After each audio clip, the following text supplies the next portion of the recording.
buying for nilaga. Ayan. So I'm here in Farmer's Market. Ayan.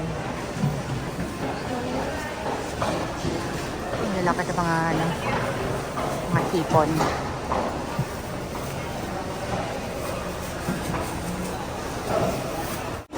Maganda dito. Hihiwain nila yung meat according to your liking.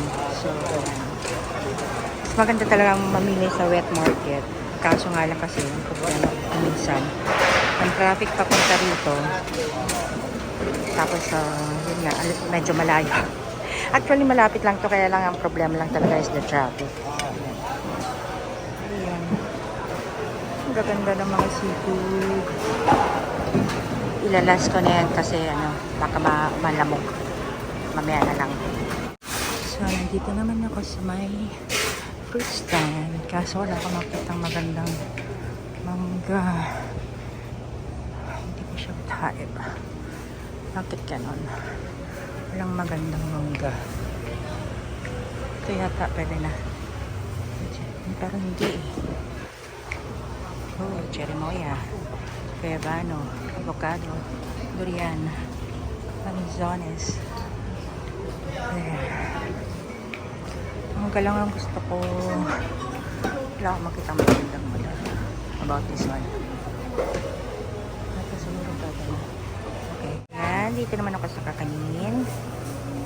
Ay, na-miss ko ang kakanin. My God. Teka, ate, tingin pa ako. Ito rin nilupak. Pengi ako isa. Oo. Ito na, yung kamuting tayo nilupak with butter. Ito naman may cheese yan. Okay, so may cheese. Ano yun? Nilupak kamuting tayo. Ito gusto ko. Ayan. Pichi ma. Pichi ma. Hindi ako pahilig dyan eh. Ano pa ba? Ito man puto. Kalau kamuting tayo. Hindi, mas gusto ko yung puti. Okay lang, thank you. Light lang. Oo. Ayan. Okay natin, magkano? 200. Ayan, dito rin bumili ako ng 2 pirasong carrots and then 6 na pirasong patatas. 300 pesos na agad. Bumili rin ako ng kakanin kanina. That was 200 pesos. 200 pesos. Puto kutsinta nilupak. Tsaka puto kutsinta nilupak. Tsaka karyoka. 200 na agad yung binayad ko. So dito, binili ko lang patatas and carrots to 300 yung binayaran ko.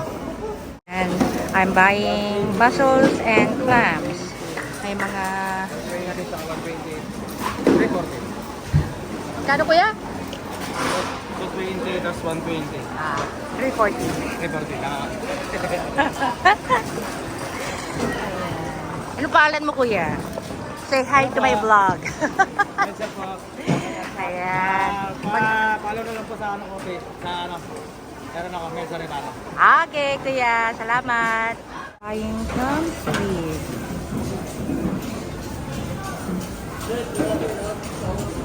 Salamat po. Ay! 200 po ang kalahati? Sige po.